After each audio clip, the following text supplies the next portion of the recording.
আমার গাছের সবশেষ আম। গাছেই অবশ্য ধরেছিল 3টি আম। 3টি আম 3টি সময়ে আমি পেরেছি। এটা হচ্ছে লাস্ট ওয়ান। তবে এটা আমি একদম পাকিয়ে তারপরে পারছি। দেখেন এটা কালার চলে আসছে। আপনারা হয়তো অনেকেই ভাবতে পারেন যে গাছে থেকে একটি ফল পাচ্ছে বা প্রতিদিন গাছ দেখানোর কি বা এমন আছে, এখানে বিশেষত্ব বা কি হতে পারে। তবে আমি কেন দেখাই, এখানে আমার কিছু শখের বিষয় আছে। যেমন আমি খুব পছন্দ করি বলেই হয়তো বা আপনাদের সাথে শেয়ার করি, কারণ গাছ যেমন পছন্দ করি তেমন আপনাদেরকেও আমি পছন্দ করি। আপনারা আছেন বলেই আমি অনেক কিছুই করতে পারছি। তো যাই হোক, যে জন্য আমি আমার মনের আনন্দ থেকেই আপনাদের সাথে শেয়ার করি। এই যেমন গাছে আমটা পেকেছে, এটা আমাকে অনেক আনন্দ দিয়েছে, সেই আনন্দটা আপনাদের সাথে ভাগাভাগি করি। আর আরেকটা উদ্দেশ্য যেটা আছে সেটা হচ্ছে যে আমি যে আনন্দটা পাই বা আমি যে কাজটা করছি গাছ লাগিয়ে, আমার তো জমি নেই, আমি থাকি ঢাকা শহরে।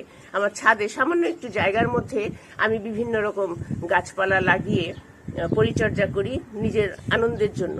তো আমি মনে করি আমার এই কাজটা দেখে, আমার এই গাছের যে পরিচর্যা বা গাছ লাগানো, এগুলো দেখে যদি আপনাদের মধ্যে কেউ একজনও উৎসাহিত হয়ে একটি গাছও লাগান, সেখানেই আমার সার্থকতা। এবং এজন্য আমার আপনাদের সাথে শেয়ার করা। আশা করি আপনারা কেউ খারাপভাবে নেবেন না, সবকিছুই পজিটিভলি দেখেন। আমি পজিটিভলি চিন্তা ভাবনা থেকেই আপনাদের সাথে শেয়ার করি। তো আজকে এই লাস্ট আমটা আমি হারভেস্ট করছি, আর আপনাদেরকে অনেক অনেক ধন্যবাদ ভিডিওটা পুরোটা দেখার জন্য।